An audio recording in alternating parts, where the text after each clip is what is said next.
جو کچھ کہا سنا اللہ اس میں کمی کوتاہی کو معاف فرمائے۔ اور ایک چھوٹی سی بات، ہماری خواتین بھی یہاں بیٹھی ہوئی ہیں بیان سننے کے لیے، تو دیکھیں اللہ تعالیٰ نے عورت قرآن مجید میں جو خواتین کا تذکرہ کیا نا، میں ایک اکثر بات کہتا ہوں کہ ایک صاحب نے اعتراض کیا کہ عورتوں میں کوئی پیغمبر نہیں گزرا، خواتین میں کوئی پیغمبر، اللہ نے جتنے پیغمبر بھیجے کس میں بھیجے ہیں؟ بولنے پر گورنمنٹ نے پابندی لگائی ہے، مردوں میں بھیجے ہیں، لیکن کوئی پیغمبر ایسا نہیں ہے جس کو کسی ماں نے یا کسی عورت نے جنم نہ دیا ہو، کوئی پیغمبر ایسا نہیں، حتیٰ کہ اللہ نے بغیر باپ کے پیغمبر کو پیدا کر دیا، حضرت عیسیٰ کو ماں کے بغیر اللہ نے پیدا نہیں کیا۔ تو اس سے پتا چلتا ہے کہ عورت کے لیے سب سے بڑا سرمایہ اس کی اولاد ہے۔ بہت مشکل ہے بات سمجھانا۔ عورت کے لیے سب سے بڑی انویسٹمنٹ کیا ہے؟ اس کا سرمایہ کیا ہے؟ بولو بھائی، اس کی اولاد۔ قرآن مجید میں اللہ نے یحییٰ علیہ السلام اور عیسیٰ علیہ السلام کا جہاں تذکرہ کیا تو دونوں کے بارے میں فرمایا وَبَرًّا بِوَالِدَيْهِ، حضرت یحییٰ اپنے والدین سے اچھا سلوک، کیونکہ ماں کا بھی ان پر احسان اور باپ کا بھی، اور عیسیٰ علیہ السلام کے والد نہیں تھے، بغیر باپ کے اللہ نے پیدا کیا۔ تو قرآن کہتا ہے کہ حضرت عیسیٰ نے جب ماں کی گود میں بولنا شروع کیا ہے بچپن میں، تو ظاہر ہے جب بطور معجزے کے جب بولیں گے تو بہت قیمتی باتیں کہیں گے نا، کیونکہ اللہ اس وقت قوت گویائی دے رہا ہے اور لوگ سن رہے ہیں کہ ایک دودھ پیتا بچہ بول رہا ہے، تو اس وقت کوئی ایسی نصیحت نہیں کریں گے جو غیر اہم ہو۔ ان نصیحتوں میں حضرت عیسیٰ علیہ السلام نے فرمایا کہ اللہ نے مجھے نماز کا حکم دیا، زکوٰۃ کا حکم دیا، وَبَرًّا بِوَالِدَتِي، اور مجھے حکم دیا کہ میں اپنی ماں کے ساتھ اچھا سلوک کروں۔ کتنی بڑی بات ہے یہ کہ ماں کی گود میں حضرت عیسیٰ کی زبان سے یہ کہلوایا جا رہا ہے کہ خدا نے مجھے وصیت کی ہے کہ میں ساری زندگی اپنی ماں کا خیال رکھوں گا۔ تو حضرت عیسیٰ کی ماں کو عیسیٰ جیسا پیغمبر مل رہا ہے، اور اس پیغمبر کو خدا حکم دے رہا ہے کہ اپنی ماں کے سامنے تم نے اپنے بازوؤں کو جھکا کے رکھنا ہے۔ کیوں؟ اللہ یہ مان رہے ہیں کہ عیسیٰ ابن مریم پر اللہ کے بعد سب سے بڑا احسان کس کا ہے؟ ان کی ماں کا احسان ہے۔ تو عورت کا جو مقام بلند ہو سکتا ہے اس میں سب سے زیادہ دخل کس کا ہے؟ آواز ہی نہیں آ رہی، کیا ہو گیا بھائی؟ سب سے زیادہ دخل کس کا ہے؟ اولاد کا۔ اس لیے خواتین جو بیان سن رہی ہیں نا، وہ اپنی اولاد کی تربیت کی کوشش، ان کے دل میں دنیا کی محبت پیدا نہ کریں۔ دیکھو دنیا دار بنانے میں حرج نہیں ہے، آپ کا بیٹا ڈاکٹر بنے، انجینئر بنے، سائنٹسٹ بنے، آرمی میں جائے، پائلٹ بنے، کچھ بھی بنے، ان کے دل میں دنیا کی محبت پیدا نہ کرو، پیسوں کا غلام نہ بناؤ۔ آج مائیں اپنے بچوں کو پیسے کا غلام بناتی ہیں، بیٹا کمانا ہے تم نے۔ بچہ بھی حیران ہوتا ہے بڑا ہو کر کہ شاید اماں نے مجھے پیدا اس لیے کیا کہ میں نے کیا کرنا تھا۔ ان کو شادی نہیں کرنے دیتی اس چکر میں کہ بہو کو پیسے نہ کھلائے، کہیں آدھی پوری تنخواہ ہمارے پاس آ رہی ہے، آدھی کہاں چلی جائے گی؟ تو یہ تو لالچ ہے نا بھائی، کیا خیال ہے؟ آپ کے میاں بھی اگر شادی نہ کرتے آپ سے کہ سارے پیسے اپنی اماں کو دے دیا کروں، تو آپ کو گھر ملتا؟ یہ مائیں بہت کر رہی ہیں غلط کام۔ ایک بندہ میرے پاس آیا، لڑکا، کہہ رہے میری ماں مجھے شادی نہیں کرنے دیتی۔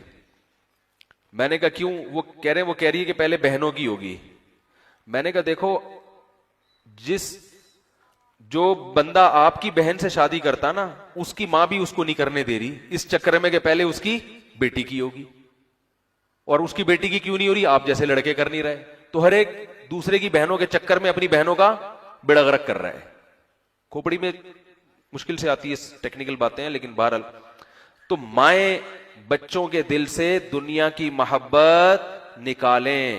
دنیا کمانا منع نہیں ہے، ہمارے حضرت فرمایا کرتے تھے ماؤں کو چاہیے کہ بچوں کو پیسے دیا کرے کہ جا کے صدقہ کرو، یہ لو پیسے جا کے مسجد کے ڈبے میں ڈال کے آؤ۔ مائیں گلک خرید کے دیتی ہے کہ جمع کر، کمبخت سارے خرچ کر دیتا ہے۔ ان کو جمع کرنا سکھا رہی ہیں، ان کو جمع کرنا نہ سکھائیں، ان کو خرچ کرنا سکھائیں۔ اور ایک بہت اہم بات، بچوں میں صلہ رحمی سکھائیں، بچوں کو رشتہ داری کو جوڑنا سکھائیں۔ دیکھو جو مرد اپنی بہنوں پر خرچ کرتے ہیں نا اپنی اولاد کے سامنے، تو ان کی اولاد بھی بڑے ہو کر اپنی بہنوں پہ خرچ کرتی ہے. یعنی اگر آپ اپنی بہن کا خیال کریں گے اپنے باپ کی بیٹیوں کا, تو آپ کی اولاد آپ کے مرنے کے بعد آپ کے بیٹے بھی آپ کی بیٹیوں کا خیال کریں گے. ہوتا ہے کہ نہیں ہوتا؟ مائیں گڑبڑ یہ کر رہی ہوتی ہیں کہ گھر میں اگر چچا نے ڈانٹ دیا آپ کے بچے کو تو ماں رکاوٹ بنتی ہے کہ تم کون ہوتے ہو میرے بچے کو ڈانٹنے والے. اس سے بچے کے دل میں رشتہ داری جوڑنے کا جذبہ پیدا ہوگا یا توڑنے کا؟ تو جب وہ توڑے گا نا تو پھر جہاں چچا کے رشتے کو توڑے گا وہ ننیال کے رشتے کو بھی توڑے گا بڑا ہو کر. تو خواتین گھر میں جوڑ پیدا کریں, صدقہ کرنا سکھائیں, خرچ کرنا سکھائیں. یہ تمہارا چاچا ہے, یہ تمہارا ماموں ہے, یہ تمہارا کزن ہے, یہ تمہاری بہن ہے, یہ تمہارا بھائی, اس پہ خرچ کرو. کسی نے پوچھا, بہت معذرت کے ساتھ خواتین سے میں بات کہوں گا, کہ کسی نے پوچھا کہ کون سا ادارہ ایسا ہے جہاں خواتین جاب نہیں کر سکتی؟ اس نے جواب دیا 5 بریگیڈ کا عملہ. کیوں بھائی؟ انہوں نے کہا اس لیے کہ خواتین کا کام آگ لگانا ہے, آگ بجھانا نہیں ہے. یہ میں ان خواتین کی بات کر رہا ہوں جو یہاں بیان نہیں سن رہی ہیں بیٹھ کے, یہ پہلے بتا دوں.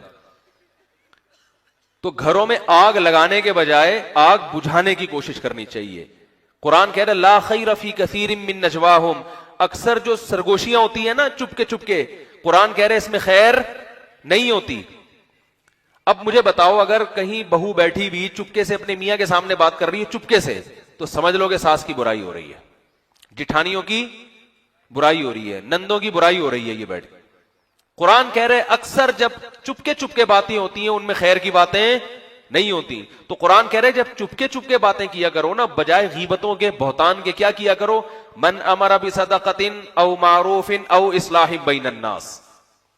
کہ کھلے عام تو انسان بڑی اچھی باتیں کر لیتا ہے. جب ابھی بھی میں دیکھیں کتنی اچھی باتیں کر رہا ہوں نا, میں چھپڑ میں کہیں چھاؤں میں جا کے کر رہا ہوں گا, پھر پتہ نہیں کیا کر رہا ہوں گا میں. ہو سکتا ہے میں بولوں یار کیسا انتظام تھا یار, لا کے بٹھایا, چائے بھی ہے یار, بغیر پتی کے چائے پلا دی یار, یہ کیا ہو سکتا ہے. تو آدمی جب چھپ کے کہیں بیٹھ کے چھاؤں میں بیٹھ کے بات کر رہا ہوتا ہے تو اکثر نیگیٹو بات کرتا ہے. تو قرآن کہہ رہے جب چھپا کے باتیں کیا کرو تو پازیٹو باتیں کیا کرو. وہ پازیٹو کیا ہے؟ امر بصدقۃ, صدقے کی ترغیب دیا کرو. تو خواتین جہاں دو چھپ کے باتیں کر رہی ہوں, ایک دوسرے کو ترغیب دیا کریں صدقے کی. اپنے میاں کو ترغیب دیں کہ تم کبھی اپنی اماں کا بھی خیال کر لیا کرو, سارے پیسے مجھے ہی دے دیتے ہو, ٹھیک ہے. کبھی اپنی بہن کو بھی پوچھ, بہت مشکل کام ہے, بہت ہی قیامت آ جائے گی اگر اس طرح کی باتیں شروع ہو جائیں ہمارے معاشرے میں. او معروف او اصلاح بین الناس, اللہ فرماتے ہیں جوڑ کی بات کیا کرو لوگوں کے درمیان. بہن جب گھر میں آئے نا تو اپنے شوہر سے اس کی بیوی کی اچھائی کیا کرے, اس کی بیوی کی برائی نہ بیان کیا. میرے سامنے اکثر کیس آتے ہیں, مرد کہتے ہیں یار جس دن ہماری بہن ہمارے گھر میں رہنے کے لیے آتی ہے, جب جاتی ہے تو میری بیوی سے لازمی پھڈا ہوتا ہے. یہ اکثر گھروں میں ہوتا ہے. بہن جب آپ کے گھر میں آئے گی نا رہنے کے لیے, جب جائے گی تو لازمی آپ کا اپنی بیوی سے پھڈا ہوگا. حالانکہ پتہ نہیں ہوگا کیوں ہو رہا ہے, وجہ کیا ہے, وہ ایسے لاشعوری طور پر کچھ ایسی الٹی سیدھی باتیں کر کے جائے گی نا کہ آپ کے دل میں آپ کی بیوی کی نفرت, اور آپ کی بیگم شکایت کر رہی ہوگی دیکھو تمہاری بہن لڑوا کے گئی ہے. حالانکہ یہی کام وہ اپنی بھابھی کے ساتھ کر رہی ہوگی اپنے گھر میں جا کے. تو اس کو الٹا کرنا ہے, ٹھیک ہے نا. اس کو کیا کرنا ہے؟ اس کلچر کو الٹا کرنا ہے. مزہ جب آئے گا جب آپ کی بیوی کہے کہ جب بھی نند گھر میں آتی ہے پتہ نہیں آپ اتنے اچھے کیوں ہو جاتے ہیں, 2 دن رہ کے جاتی ہے تو بہت اچھے ہو جاتے ہیں, 1 ہفتہ رہ کے جاتی ہے تو ایسا لگتا ہے کہ آپ مجھ پہ عاشق ہو گئے ہیں, لٹو ہو گئے ہیں آپ. پھر مزہ آئے گا نا, یار کیا ہو گیا آپ لوگ کی فائدے کی باتیں کر رہا ہوں میں. پھر آئے گا نا مزہ. جس دن آپ کی والدہ سے آپ کی بیٹھک ہو تنہائی میں, آپ اپنی امی کے ساتھ بیٹھے میں, اس دن جب اٹھ کے آئے تو ایسا لگے کہ میری بیوی تو جنت کی حور ہے. لیکن ہوتا ایسا نہیں. جس دن آپ کی الگ سے اپنی اماں کے ساتھ ملاقات ہو, اس دن جب کہیں 2 گھنٹے کہیں اکٹھے بیٹھ گئے یا کہیں کار میں سفر کر کے جب گھر پہنچیں گے آپ, تو آپ کو اپنی حور جیسی بیوی بھی چڑیل لگنے لگے گی. اماں سے جب بھی ڈسکشن ہوگی آپ کی.